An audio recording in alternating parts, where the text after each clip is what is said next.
Welcome everyone, Don Giannetti from lighting-essentials.com and project52prosystem.com. This is another in my ongoing series of what makes this photo great. And I hope you enjoy this series, by the way. And we are looking at someone today who impacted me probably maybe one of the most of all photographers that I came in contact with back in the day. I'd been shooting models for a couple of years, and around the Phoenix and LA area, and doing what we called in those days model composite work was always good bread and butter, kept the studio going, etc. And I was always fascinated by the fashion industry. I considered myself a fashion photographer for a number of years. Those years are long gone. I'm not a fashion photographer anymore. But I am a fan of this man's work. He changed the look of fashion. He's one of those photographers who just came on the scene, brought an aesthetic all his own, and just changed everything. And the first time I saw his work, I was knocked out, and literally knocked out. My assistant came in with a magazine he had purchased at the camera store, and he said, "Oh, you got to see this guy from LA, man. He's in here. It's Herb Ritts, man. He's really cool. Some great shots. I think you'll like him." Of course, I did like him because it had the same sensibilities that I had. I loved shooting simple graphic images. I really loved open space, and I like to shoot in the desert. I like to shoot on wide, expansive areas, and I love natural light. Now, I am at the time, living in Phoenix. Well, even now, living in Phoenix, you can't be a total natural light shooter. You just can't be, because it gets too damn hot in the summertime, just really, really hot. You have to know how to use lighting. And of course, I was studying lighting like crazy. But when it came to me doing my own thing, it was like me and a camera. And when I read about Herb Ritts, that sort of just, I guess, cemented in my mind that you could do that. Anyway, the magazine was a camera magazine. I want to say Photo World or American Photographer or one of those. And it had a bunch of images. Herb Ritts had just sort of broken through. And this is the first image that I saw of Herb Ritts. This is Richard Gere. This is Richard Gere before Richard Gere was an actor. He was a model in LA. He was a talent trying to get himself known. Richard was working with Herb Ritts. Herb Ritts was a photographer doing testing, trying to get himself known. They were friends. They went out on a little road trip out towards San Bernardino and ended up taking these shots. They inspired Herb to go on and do something later that will be one of the iconic photographs of the 20th century. We'll look at that in a moment. But isn't this an incredible photograph? Look at the incredible tones in it. Herb shot with a large or medium format camera. I think he started with an RB67, moved to an RZ, and occasionally I think used Pentax 67 as well. I believe this is the RB67 era. This is quite early in his career. Just incredible pictures. As Herb Ritts didn't start as a photographer until much later in life. He wasn't one of those 15-year-old child geniuses. It was down the road in his late 20s and 30s that he started becoming known. Here's another shot of Richard Gere back when Richard was trying to get into the business by Herb Ritts. The next shot I saw of him was this coming up shot. And to say God, how do you put it? Did you ever look at a photograph and just remember where you were, what you were talking about, where you were sitting, the way the air felt, etc. when you saw it? That's this shot.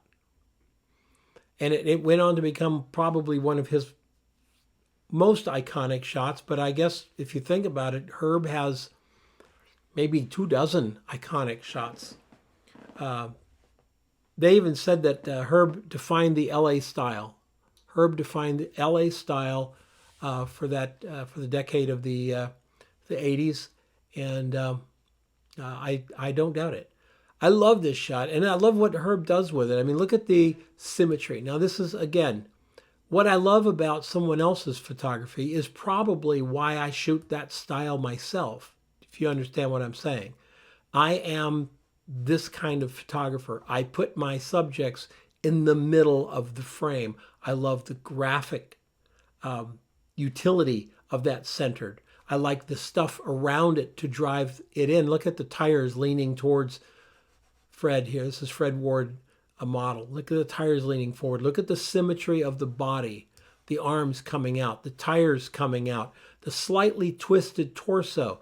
Now, the cool thing about this shot is if you go down below, there are links, and you can click on the links, and it'll take you to where you can see the contact sheet.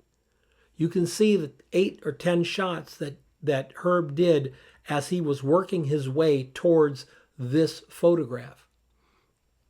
My God, people, I can't tell you how much you can learn by seeing the contact sheets of another photographer. I saw the contact sheets probably a year after this was done, and it was in again, a photographer's magazine. They had 2 of Herb Ritts' contact sheets and a couple of, I think they had one of Annie Leibovitz, and it was just blown away. I studied. How did he get from here to there? What was he talking to the model about? How did he turn the model? What direction was happening? How did he build the shot? Trust me, if you're into people photography, it's just absolutely invaluable. Fantastic shot of Fred Ward in the natural light. Another iconic shot, probably one that Herb was best known for a decade, is the somersault guy. And again, you can click down below. You'll find a page that has this contact sheet on it as well. And you'll be blown away, not only by how Herb got to this shot, but how he worked the visual scene in front of him. Now, this is taken on the beach. You can see very faintly, you can see the water line. Do you see it? That's the ocean out there. It's taken on the beach, natural overcast light, and he had the young man do somersaults again and again and again to get the shot. But look at the contact sheet and watch how he follows up through the different iterations before he finally gets to this point. Just incredible. And again, I'm sure many of you have seen this photograph, Herb Ritts. I know if you were into movies and stuff, you know Jack Nicklaus's photograph with the magnifying glass. They're always talking about Jack Nicholson's grin. Well, let's magnify it. This is before Photoshop. This is actually taking the shot with the magnifying glass. I know that there is a contact sheet of this somewhere, but I have not seen it. At least I haven't seen it in the links below. I saw it many years ago. How he got Jack to do it. Jack's holding up to his eyes and holding it away from him and everything, but finally came to this particular shot. Really, really awesome. The natural light approach that he took, that Herb Ritts took, encompasses not only early morning and late afternoon light, but also midday light. He would shoot midday. He would shoot with heavy shadows. Look at the shadows under the eyes. Look at the shadow under the nose. I mean, this is sun. This is sunlight. This isn't strobe somewhere. This is sun. Incredible. Just incredible.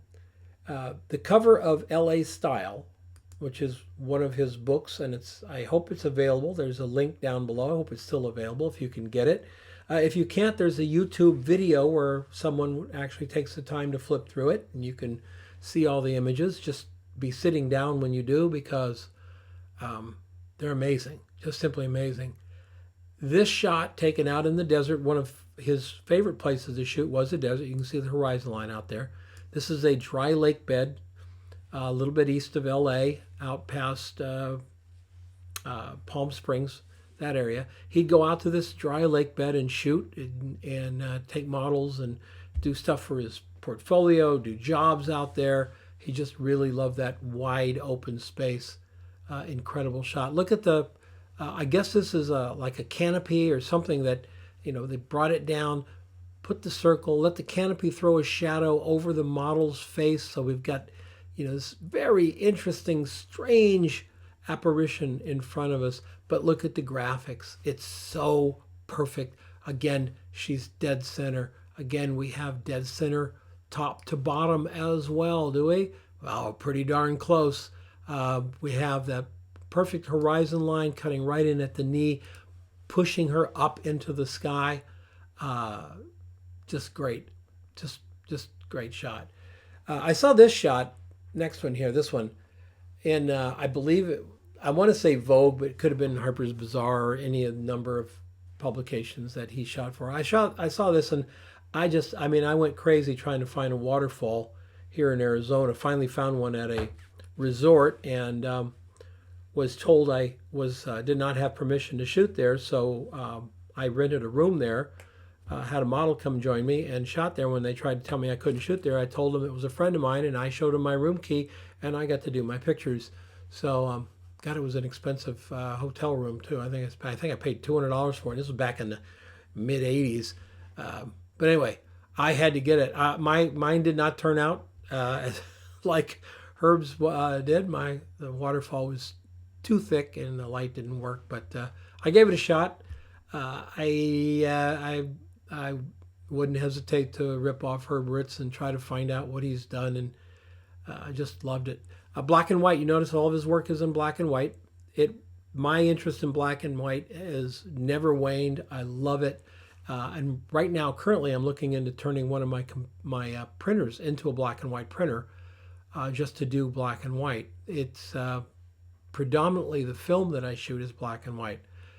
I just love it. This picture, I could blow this picture up and stick it on my wall. I could do that to any of these pictures for sure. He took Cindy Crawford out to the beach and did a shoot for Playboy. Cindy Crawford was at the time one of our top supermodels, and she did not do nude layouts for anybody, but she agreed to do one for Herb Ritts because she knew that the work would be beyond a Playboy presentation. I still have that Playboy, by the way, and I think I want to say 1985 or 84 or something like that. I still have that Playboy issue because of the Cindy Crawford stuff by Herb Ritts, and it's mind-boggling. Now, if you look at the picture, you notice that Herb tilted the horizon a little bit. And when I first saw it, I thought, now, why did he do that? And then I realized it's so he could keep Cindy absolutely vertical in the frame. She's absolutely vertical in the frame. Look at the thirds, right? We got a third up here, we got a third here, and we got a third down here. All the rules of thirds and all those things. A very classic photograph. Herb Ritts' work was so classic that I found myself comparing his work to Edward Weston, Ansel Adams, Imogen Cunningham. I mean, he just brought back this quintessential artist, black and white look at the world that knocked me out. Just knocked me out. Cindy Crawford. There's another iconic, and this, by the way, this shot is also iconic. It's in several museums, and out of my price range, I'd love to have one. I'd even put this one on my wall, and I'm not a Madonna fan at all, and yet I find this to be one of the top 10 favorite beauty shots ever that I love. Top 10.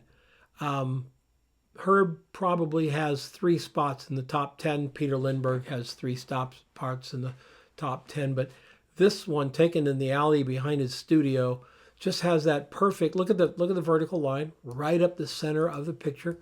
She's dead center in the picture. And if you remember the album Blue, it was cropped about like that. But this is the full photograph from that album shoot. She's looking into midday sun. She's looking right up into the bright sun. The depth of field, keeping her hair absolutely sharp against the soft tapestry of the shadow back there, is perfect.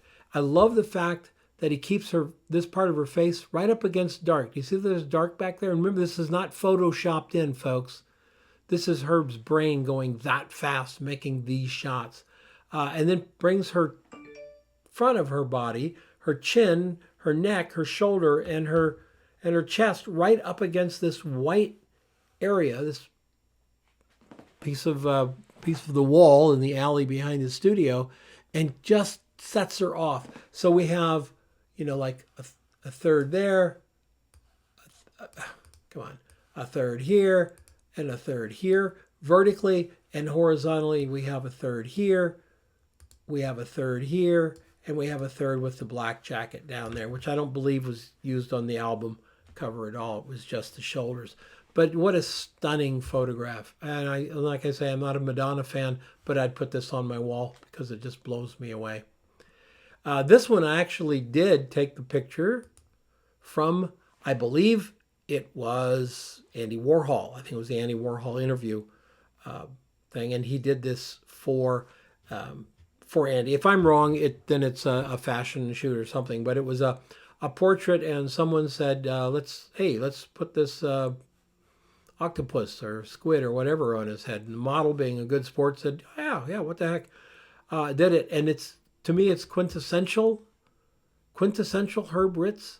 We've got the incredible black and white tones. We've got the tone of the skin, the texture of this gentleman's skin. Beautiful. Look at that incredible profile. And then the texture of the octopus or whatever that thing is. I mean, my knowledge of seafood is very limited. I live in the desert. Sue me. I don't know what that is, a squid or an octopus or some sort of trout. Anyway, and then to take this tentacle and have it come right down the shoulder blade.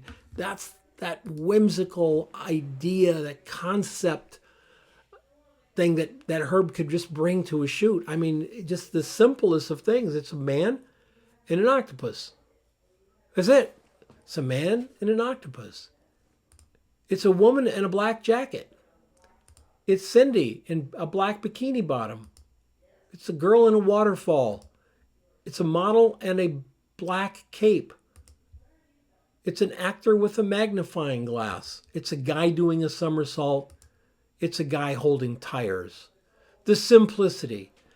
So the takeaway that I always got from Herb Ritts is you didn't need to have more in your photograph than you had in your photograph. Keep it even, keep it small, keep it down, keep it real. And above all, keep it graphic. Herb Ritts, folks, I hope you enjoy them. Please take a look at the stuff down below, the links, and go and visit Herb's websites and multiple places where you can see contact sheets. You can see his website, by the way. The foundation has put together an incredible website, and they have a calendar that runs across the bottom. Click on the calendar and follow it through. You'll learn so much about not only Herb Ritts, but about photography, commercial editorial photography. It was really, really fascinating. If you like what I'm doing, hit the subscription thing. I don't care about the bell. Never cared about the bell. The bell's up to you. But if you subscribe, then I know people are liking what I'm doing, and I'm going to keep doing it. I'm going to keep doing it anyway. And I do it ad-free. We don't do ads on here. So if you see an ad on here, it's put on by Google, not by me. I don't make a nickel off this. I do it because I'm having fun. I hope you are too. Have a great weekend, and we'll see you next time.